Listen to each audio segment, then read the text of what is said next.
Welcome to week 5. We're going to be talking about the family of enzymes known as the nitrogenase enzymes. These enzymes take atmospheric dinitrogen, which is one of the strongest bonds in chemistry, the second strongest bond in chemistry, and it converts N2 into molecules of ammonia. We're going to study the protein complexes and the biological machinery that allow this to take place in some detail. The book chapter goes into quite a bit more detail, which you can read on your own. It has been known since antiquity that crop rotation, where farmers would rotate in bean or legume crops into their other crops, would increase the production the following year.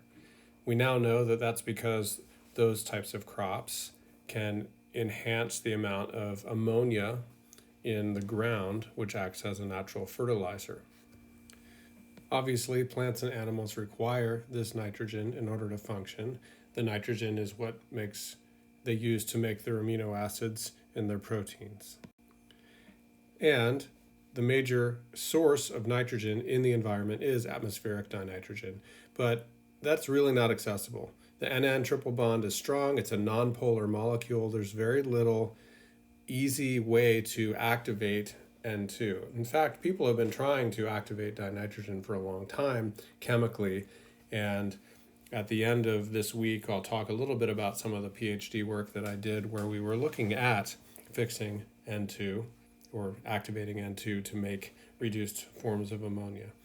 And that's the real issue, is nitrogen fixation. It's one of the holy grails in chemistry, certainly for inorganic chemistry and organometallic chemistry. Taking N2 and turning it into a useful form that plants and animals can use for their life. The Haber-Bosch process is the process that we use to make industrial synthesis of ammonia, and you probably learned about that in Frosh Chem 23A. And the synthesis of ammonia from dinitrogen and dihydrogen was developed in response to predicted shortages of fertilizer at the turn of the 20th century. This process is hugely energy intensive, using approximately 2% of global energy production to generate the high temperatures and pressures that are required to make ammonia from N2. It's also energy intensive to synthesize the dihydrogen that goes into the reactors. So before the 1950s, when this process became widely used, most of the fixed nitrogen required in the environment came from the nitrogenase reaction. Lightning strikes do cause some nitrogen to be formed, but in general, biological nitrogen fixation is now believed to be responsible for more than half of the fixed nitrogen in living things on this planet. So looking at a legume plant, there are these little nodules on the roots which are responsible for housing the bacteria colonies that actually carry out the nitrogen fixing process. There are approximately 100 species of bacteria and archaea that have the genes required to do this chemical reaction, but there are no examples of eukaryotic organisms that can do this process. The bacteria were isolated early in the 20th century, and by the 1960s, cell-free extracts had been prepared that could carry out this reaction. They were able to isolate the nitrogenase proteins to do the chemical reactions. Okay, let's look at the chemical reaction that is carried out by nitrogenase. We take dinitrogen, 8 protons, 8 electrons, 16 ATPs, and 16 water molecules to make 2 ammonias, hydrogen, 16 ADPs, and 16 inorganic phosphates. Up to 40% of bacterial ATP production is used when bacteria are actively carrying out the nitrogenase reaction. It's an extremely expensive reaction, and it's uncharacteristically wasteful in a biological enzyme in that we get 1 equivalent of hydrogen for 2 equivalents of ammonia.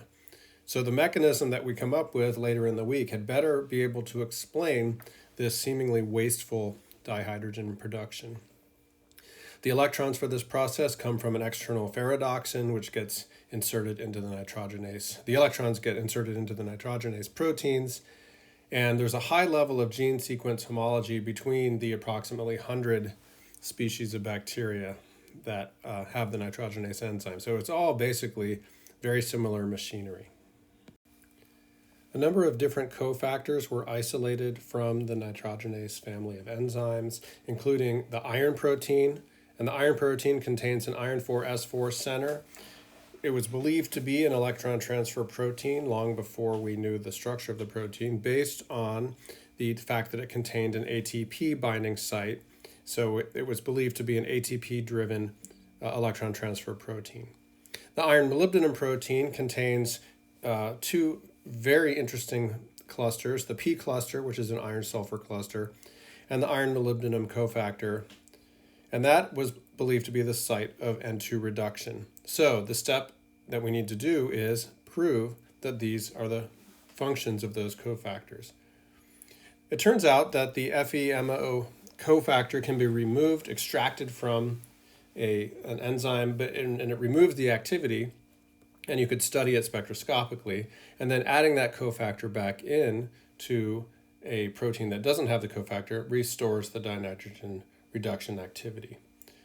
So these proteins were subjected to a number of spectroscopic investigations. They looked at EPR, and they determined the spin state of the complex. And the isolated FeMO cofactor was also subjected to spectroscopy, and the spectroscopy was similar. So it seems like the cofactor reacts independently of the protein and can carry out the reaction. Mossbauer spectroscopy was used, and later Endor measurements let scientists know that there were at least 5 iron atoms in the iron molybdenum cofactor. X-ray absorption spectroscopy was carried out on the iron molybdenum protein and also the isolated iron molybdenum cofactor. And this was the first enzyme that was studied by X-ray absorption spectroscopy in XAFs. The results for both of the systems, the isolated protein and the isolated cofactor, were basically indistinguishable, which means that the cofactor doesn't change its geometry when it's removed from the protein. The coordination environment around the molybdenum was found to have 3 to 4 sulfur atoms at about 2.36 angstrom distance, and then 2 to 3 iron atoms at about 2.7 angstroms distance. I don't necessarily expect you to be able to read this data that's presented on this slide, but this just shows you the amount of information that they were able to obtain from these spectra and from the different fits, as we talked about when we looked at XAFs last week. From those fits, they were able to get estimates of the number of nearby atoms. 2 different models were proposed for this the iron molybdenum cofactor that was consistent with the observed data. And these are little cartoons of those models. It turns out that model 1 was reasonably close to the eventually determined structure, and model 2 was not, but both of these were consistent with the data. One thing we haven't talked about much in the course, although it is in the reading, I don't believe I assigned the reading this year, but the model complexes were prepared that contained this cubane cluster, this type of structure. So model complexes were prepared, and the X-ray absorption studies of those model complexes gave similar results to that of the isolated protein and of the cofactor, suggesting that this cubane structure was probably not far off. The first real window into the structure and function of nitrogenase was in the early 1990s when several complete single crystal structures were obtained, first at 2.7 angstroms and then at 2.2 angstrom resolution. And this resolution picture here is to remind you of what we can see at that resolution. We can't see individual atoms at that resolution, but we can see side chains of amino acids, and we can model that electron density like we talked about last week. The protein was isolated as the magnesium ADP aluminum tetrafluoroaluminate adduct, and one of the homework problems this week has you look at that adduct. That stabilizes the cleaved ATP structure of the protein, and it allows it to be isolated and not. So the ATP is cleaved, and then the protein normally moves on, but this traps the protein in sort of a stationary environment.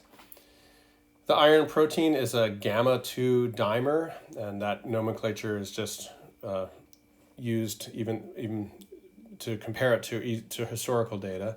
That dimer has a magnesium ATP binding site within each monomer. It's not shown in this diagram, but they're approximately right here in the structure. And then there's a bridging iron sulfur cluster here that is the source of electrons.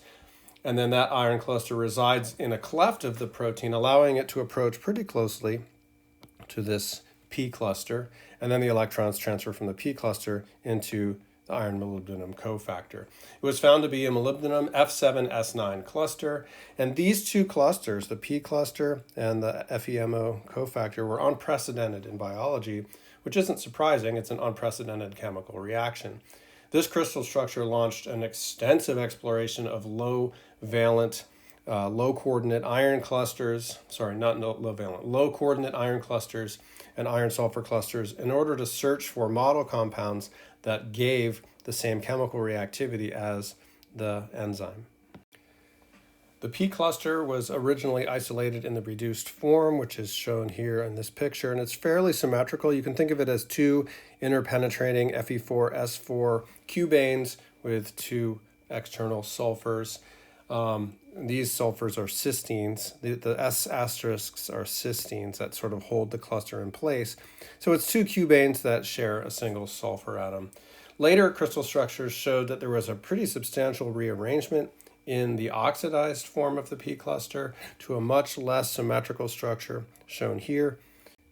And while I'm sure that the structure of the reduced and oxidized form have a lot of function, much less is known about the P cluster than the FeMO cofactor. Okay, so here's the iron molybdenum cofactor, FeMO-CO. It's about 10 angstroms below the protein surface. It's buried, and the molybdenum atom is bound to the protein by a histidine, and there's also a homocitrate molecule. It's a sugar molecule that attaches to the molybdenum to complete its octahedral coordination environment. It then connects to the rest of the cofactor with bridging sulfur atoms to 3 equivalent iron atoms, then 3 more bridging sulfurs, 3 more equivalent iron atoms, 3 more bridging sulfurs, a terminal iron that's linked to the protein by a cysteine. The structure of these 3-coordinate iron atoms are really unprecedented in biology, and it led to a flurry of activity trying to make, again, like I said, these low-coordinate iron centers. This crystal structure was published in about May of 1993, and I began my PhD in September of 1993, and my entire PhD career was based on these low-coordinate iron centers. We were hoping to find reactivity of our low-coordinate complexes, and that's why I showed you some data of my titanium-3, chromium-3, and molybdenum-3 complexes that I prepared. And the real driving force for that research was trying to mimic nitrogenase, not that we were going to compete with nitrogenase in our research, but just to explore this low-coordinate metal centers, explore the reactivity. After I began my career at Harvey Mudd, very soon after that, a new crystal structure was released at a higher resolution, closer to about 1.7 angstroms. And so this shows you the change in resolution that you can see with that in the structure with a 1.2 angstrom resolution. So people began to learn a lot more about the structure of the iron molybdenum cofactor about 10 years after the first crystal structure was obtained. So here is the crystal structure from 2002, and the first thing you notice is that there's an atom in the center of the irons. So there's an octahedrally coordinated, a trigonal prismatic coordinated X atom. The higher resolution structure allowed for determination of that central atom, but the data were not of sufficient quality to determine whether it was a nitrogen, oxygen, or a carbon. It turns out the reason that that central atom was not observed in 1993 was because of artifacts of the modeling. It's Fourier series termination artifacts, and it resulted in a cancellation of electron density in between those 6 irons, reducing that to 0 for resolutions that were above 1.5 angstroms. which that crystal structure was. So it suggested a void in the cavity instead of an atom, when in fact there really was an atom there the whole time. So this is why sometimes I say in my class that my whole PhD was based on a lie, but we still learned a lot of cool stuff during my PhD, and you can't help not knowing what we don't know yet. So here's a zoom in of that structure showing the electron density map that they used to model it. Here's the histidine and the homocitrate that are binding to the molybdenum, the other cysteine, iron, sulfur, an unknown atom at the center, and the quest now is to determine the identity of that unknown atom. Multiple lines of experimental evidence were brought to bear on this problem, and the first was X-ray emission spectroscopy. All right, so X-ray emission spectroscopy is first you excite a metal 1s electron out of the complex, and then you watch the fluorescence as the X-rays drop from higher levels back down.